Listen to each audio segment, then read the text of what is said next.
Hello purun, investor lan pedagang. Ing kontak karo sampean guru markets. Ayo miwiti kanthi ringkesan informasi babagan perusahaan. Yen sampean pengin, sampean bisa sijine mandeg.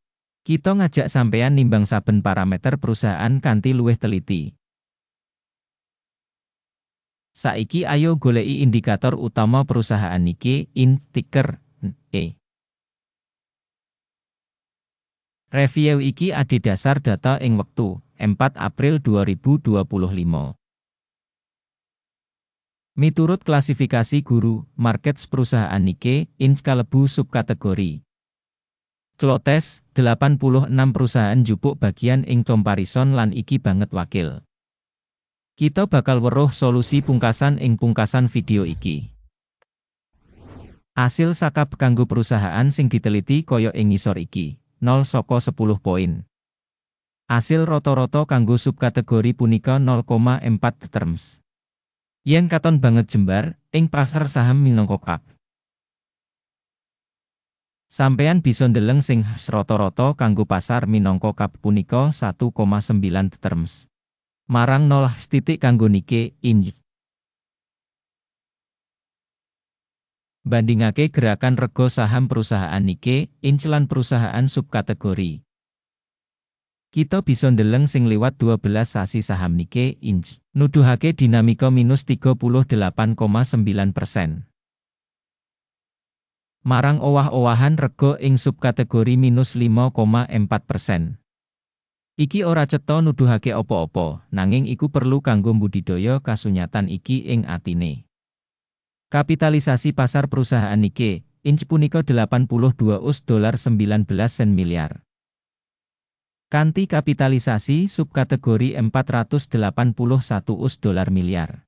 Nikkei Inc duwe bagian 17,086% lan minangka salah sawijining perusahaan gedhe ing subkategori kasebut. Kapitalisasi neraca perusahaan yaiku 13 US$9 sen miliar. Kanthi kapitalisasi subkategori 101 US$, miliar. Nikkei Inc iku 13.735%. Kanthi bandingake saham sing dikuasani saka pasar lan nilai buku, kita bisa ndeleng ing ngisor iki.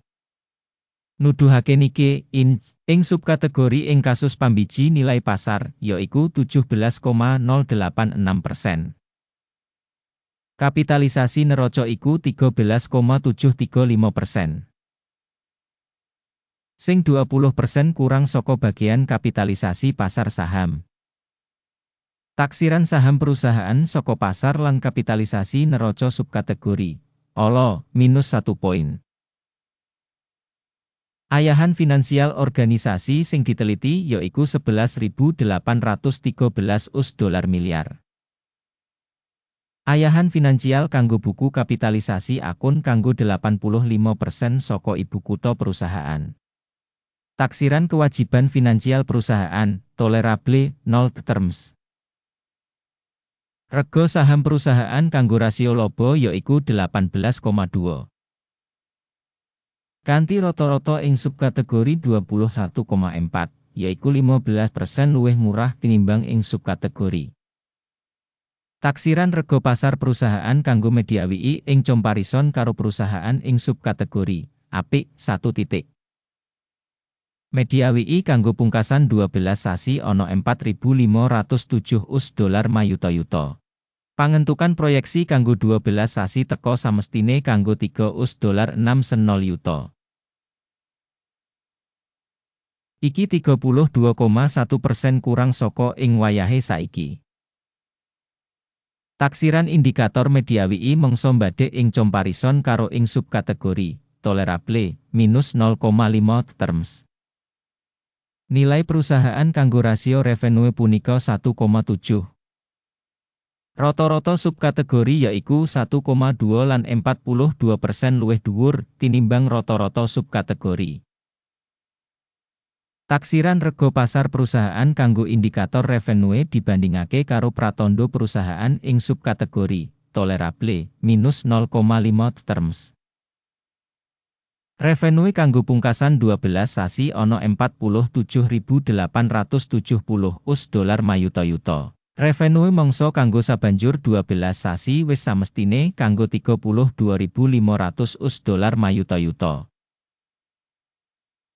Iki 32% kurang saka saiki. Taksiran indikator dodolan mangsa sing diprediksi dibandingake karo indikator ing subkategori lumayan minus 0,5 poin. Wates dodolan punika 9,4%, karo rata-rata ing subkategori 5,8%. Prabdan antarane rata-rata subkategori lan kinerja perusahaan punika 3,6%. Taksiran bati dodolan dibandingake karo indikator perusahaan ing subkategori apik 0,5 poin. Bagian perusahaan saka jumlah karyawan ing subkategori punika 4,615%. Iki 270% kurang saka nuduhake kapitalisasi pasar. Lan kasunyatan iki nuduhake ora seimbang ing rega pasar organisasi Nikkei Inc tinimbang menyang revaluasi. Jumlah modal pasar kanggo saben karyawan perusahaan padha karo $1.035.000. Lan kanggo subkategori iku $280.000. Prabdan antarane rata-rata subkategori lan kinerja perusahaan punika 269,6%. Taksiran volume ibu kutha pasar perusahaan saben pegawe dibandingake karo pratandha perusahaan ing subkategori tolerable 0 terms. Media WI saben karyawan individu 56 US$8.000. Rata-rata ing subkategori punika $13,100. Lan beda antarane rata-rata subkategori lan kinerja perusahaan yaiku 334%.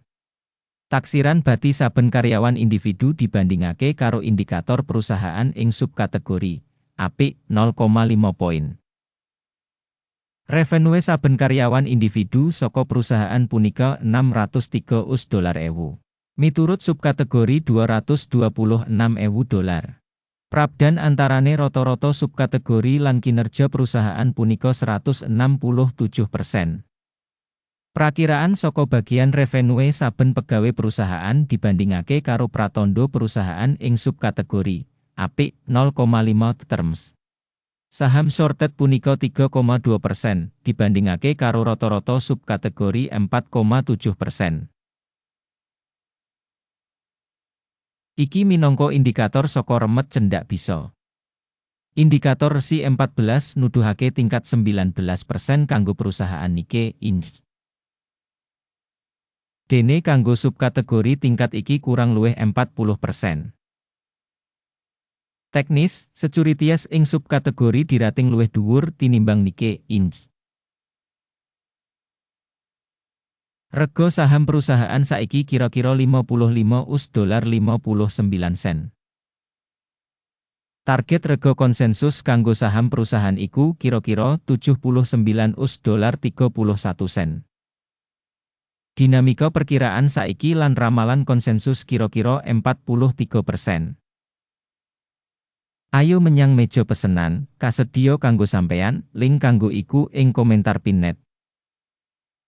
Tabel pesenan ngemot pancen kabeh pancasan publikly digawe ing mangsa diwenehi dening informasi lan sistem evaluasi referensi guru markets. Akses menyang meja pesenan pancen free lan buka link ing komentar pinnet. Minangka asil saka analisis perusahaan Nikkei Inc. Sistem penilaian informasi lan referensi guru markets kaputusan wis digawe. Ojo buka pesenan, amarga video kasebut minangka review.